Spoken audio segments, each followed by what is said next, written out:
So I decided to head on over to my mother's house and pay her a visit. She lives a couple of states away and she has a square foot garden.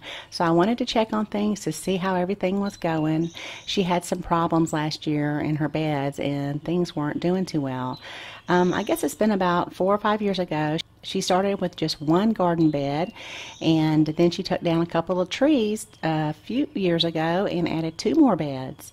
Now, this little bed that's kind of just sitting out in the yard here, she's been able to grow a lot of things in it, but upon closer investigation, I noticed that it has a very bad infestation of ants.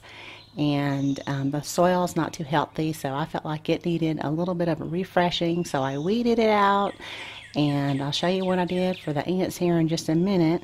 And then the other 2 beds, she said she's really had a problem with growing anything in those, and I couldn't really understand why. There used to be trees here, and she took those down. So the first thing I did was just look at the sky, thinking that maybe those 2 beds were not getting enough sun exposure. But that was not the problem, and they were getting plenty of sun. But as I began to really look into the soil of this bed, I realized that maybe some of the old tree roots from the trees that were here before have worked their way into the bed. I don't know where these roots were coming from. They're very tough. They're not from prior plants. So anyway, I got to work. I pulled out all of the roots. I went to the feed and seed store where I got some coarse vermiculite, and that is very important with the square foot garden method, but I've told y'all that. And if you missed my video where I refreshed some of my beds earlier this year, I'll leave a link up here for you so you can check it out. I won't go into a lot of depth on how I did that again. Also at the feed and seed store, I saw a really nice thyme plant and then some seed potatoes.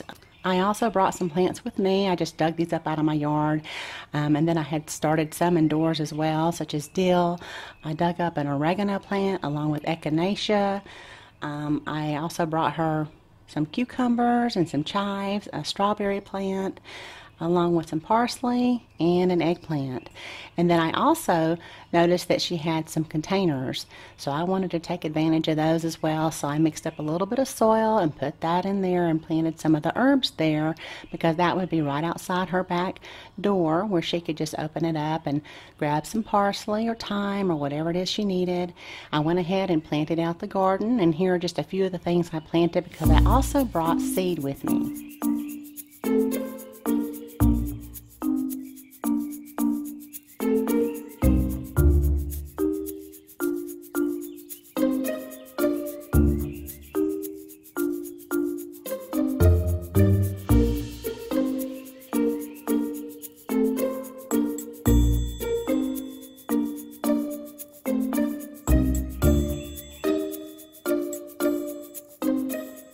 I just felt like it wasn't quite complete.